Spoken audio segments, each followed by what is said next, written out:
everyone, and welcome to another replica airgun video. Sorry about my voice, I've got a bit of a cold today, so it's a little hoarse. My name is Michael K, and we're taking a look at another Airsoft product. Now this one is not available or for sale in the replica airgun store, either the Canadian or US store, because I'm pretty sure it's not in production anymore. Now I picked this gun up at a local Army surplus store that happens to sell some airsoft guns in my local area. And to give you just a little bit of background on it, they were selling it as is in non-working condition. They called it a graveyard special. They were only selling it for $50, and I figured, hey, this is a really nice piece. It's all branded and licensed. It's got a working slide. I thought even just to have it as a replica, I thought for $50, why not? Now when I took it home, put some propane in the magazine and took it out to see if it actually was not working, in fact, it was working perfectly fine. So for $50, I got an excellent deal on this gun. I'm pretty sure even now if you can find them, you're looking at around $200 to $250 to purchase one of these. Now this again is the Smith & Wesson Shorty 40, and it's sort of a variant of the Smith & Wesson 4013 TSW, which is the tactical version. Now I believe I've been trying to do some research on this gun. I believe this was the first version they made, and then Western Arms came out with a slightly different version with the tactical branding on it, and some of them had the accessory rail on the bottom as well with the tactical branding on the slide, and you could get them in nickel version. So I don't know exactly what versions are out there, but I'm pretty sure this is the first version, and if I'm not mistaken, this one has an adjustable hop-up, whereas the later versions had fixed hop-ups. Now, I'm not really the kind of person, especially with airsoft guns, to get in there and start adjusting them. I really don't know what I'm doing. I may down the road play around with that kind of thing, but for now I'm just going to leave it alone. So again, we're looking at the Western Arms Smith & Wesson Shorty 40. And I'd also like to mention, because I really don't know too much about these guns, there isn't a lot out there. I'm going to be linking to a couple of reviews that I found that had a lot of information about these guns, or very similar version of this gun. So I'll be putting a couple links on my review page on my website, so make sure to check that out if you want more information on this particular gun. Alright, so let's get into some of the specifications. Again, this is an airsoft gun. It shoots 6mm plastic airsoft BBs. It is a gas blowback gun, so it uses propane or potentially green gas. Now in one of the reviews they suggested not to use green gas because of the plastic slide and the added force that the green gas can add to it. Might not be good for the plastic slide. You'll want to read that review if you're going to try green gas with this type of gun.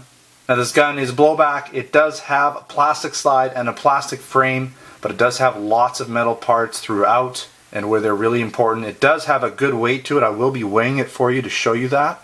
I found this gun to have a 20 round all metal dropout magazine, and it weighed in at about 1.6 pounds. It also has a single and double action trigger, although it's very hard to cock the trigger because it's flush. I'll show you how to do that later. This airsoft gun also shoots somewhere in the neighborhood of close to 360 to 370 FPS. I verified that with my chronograph. A couple interesting things about it. It is an extremely accurate copy of the real steel Smith & Wesson 4013 TSW, with a few exceptions. Again, it's made by Western Arms in Japan. Now mine came in the original box. You can see here the price I paid.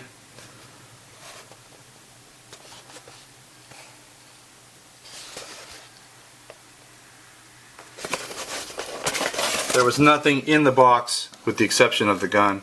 I didn't even have a manual. That's what you get for 50 bucks. Alright, I don't have another exact version of the same gun, but I want to compare it to something similar in size so you can get an idea. If you happen to have an HPP by Umarex, you'll see these guns are very similar in size and they're similar in weight. Even though the Umarex HPP is all metal, with the exception of the magazine, this is all metal gun. And I'm going to put them both on the scale for you now just to show you that. Alright, first we're going to put the Western Arms Shorty 40 on the scale. Hopefully you can read this. Now it's in grams. I'm going to switch it over to pounds here. So 1 pound, 11 ounces, 16 ounces being a full pound. So you can see that it's probably around 1.6 to 1.7 pounds. Now comparatively, the HPP being all metal comes in at 1.13. So 1 pound, 13 ounces. So just 2 ounces more, and it's an all metal gun. Alright, so at this point we're going to take a look around the gun. I'm going to show you some of the licensing and branding close up, along with the different mechanical parts.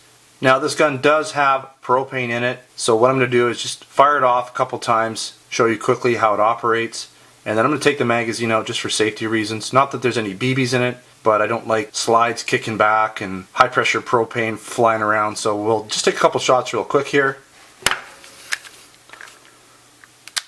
Alright, so it is double and single action. In double action, you'll see here how the hammer kind of comes back. Now if you wanted to cock it, you could just pull it back at that point. You can also move the slide back. Now there's no BBs in it, so I'm going to have to hold the slide catch down to fire it. But here we go.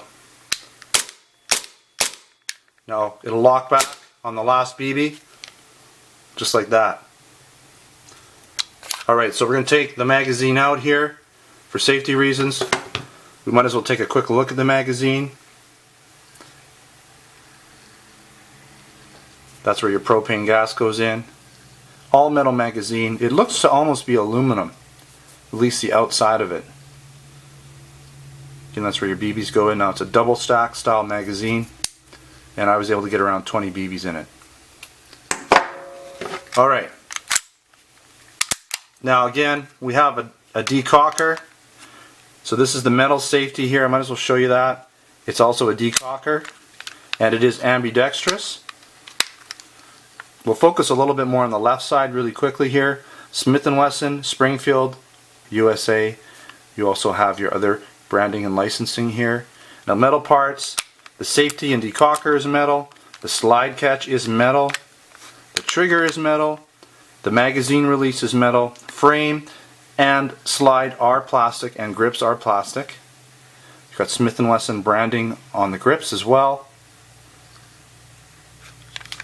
On the other side, we do have a Smith & Wesson logo here. Smith & Wesson branding on the grips. Again, your ambidextrous safety and decocker. More branding on the ejection port. Now that is a metal, it's actually an aluminum barrel, and it has an inner metal barrel inside, and you'll see it kind of flips inward as it goes back. Kind of neat. There's the hammer. Double action. Again, you can cock it, but you can't really grab it unless you just pull the trigger back a bit.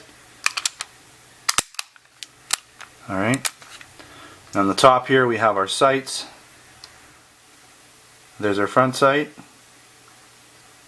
Looks to be removable. Our rear sight.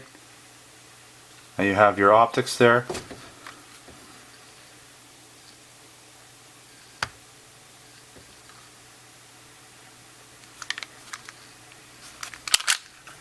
Again, you can see right through the magazine and ejection port, like many blowback airsoft guns. There's no rail here on this gun at all. Nice textured grips. Alright, at this point we're going to field strip it. Now, you take the magazine out first, of course, and then you align the front of this pin here with the slide catch area, and just push it a little bit from the other side, and this comes out, and then the whole gun or the slide comes forward. Very easy to field strip. Now you can take all this stuff out. I'm not going to actually do it at this point, but all this comes out, and you can take all the parts out of the gun. A little bit difficult to get this out, but it does come out. This would come out first. There we go. We might as well. Why not, hey? Okay. So there we go. That's about as much as I'm going to field strip it. This is plastic, but there's a fair bit of metal in the back here. This is all metal back here. And it does add weight to the gun. All this internal stuff here is metal. You can see it's metal.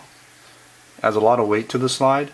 Now the barrel itself, because it's got an aluminum area here, is fairly lightweight, but because it's aluminum, it's not going to corrode at all, and it's going to stand up to wear pretty good. So that's kind of nice. You can see you have your internal barrel, which looks to be steel.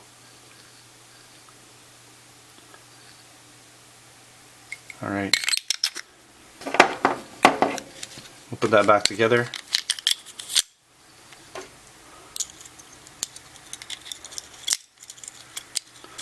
Guns are always more fun to put back together than take apart. There it is. Alright, so we're back together. I'm going to put the slide back on. Just goes into those grooves there. And then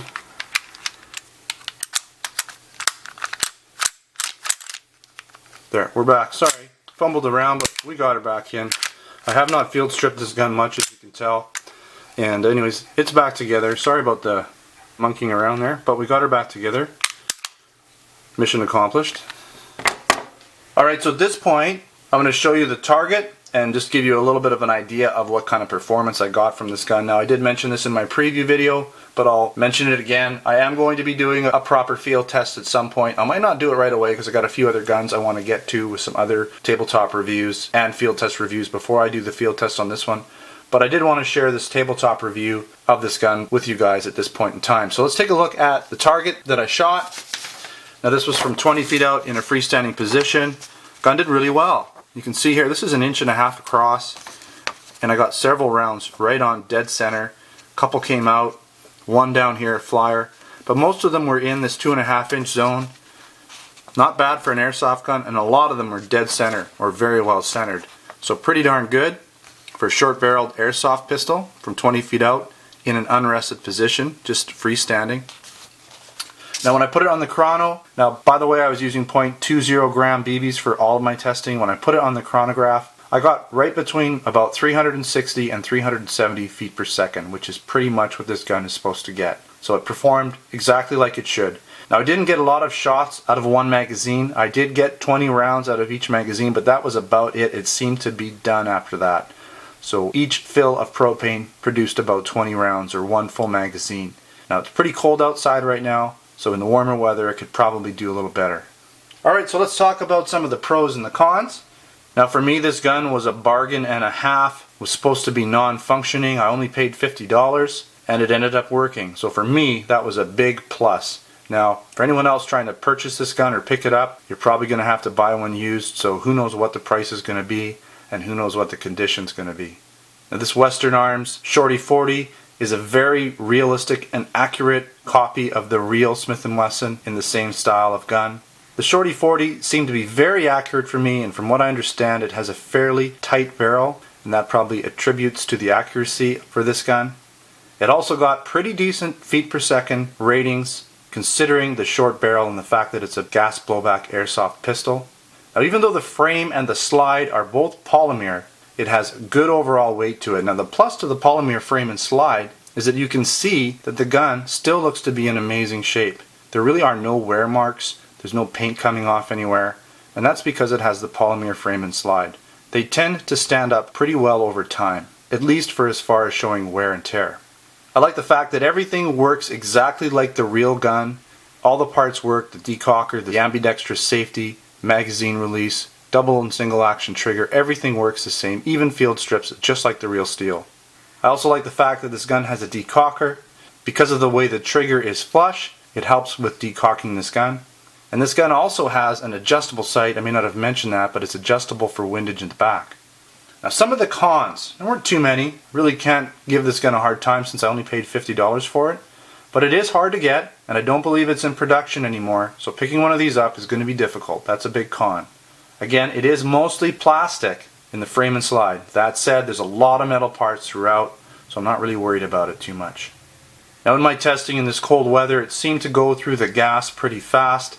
Seems like all my propane guns like to go through the gas pretty fast in the cold weather. So I'm going to have to retry this gun in the summertime and see if I can get more out of it as far as how many rounds I get out of a magazine of propane gas. So we'll see what happens in the summer. Now, again, I will be putting a couple links that I found very informative to some other websites that have reviewed this product, or at least very similar versions of this gun. And so make sure to come to the Replica Airguns website, check out the article. I'll put the link to this article in the description to this video, so make sure to click on that link, read the article, and check out those other links to some other very informative reviews. And while you're at the Replica Airguns website, have a look around. We've got lots of great articles and reviews.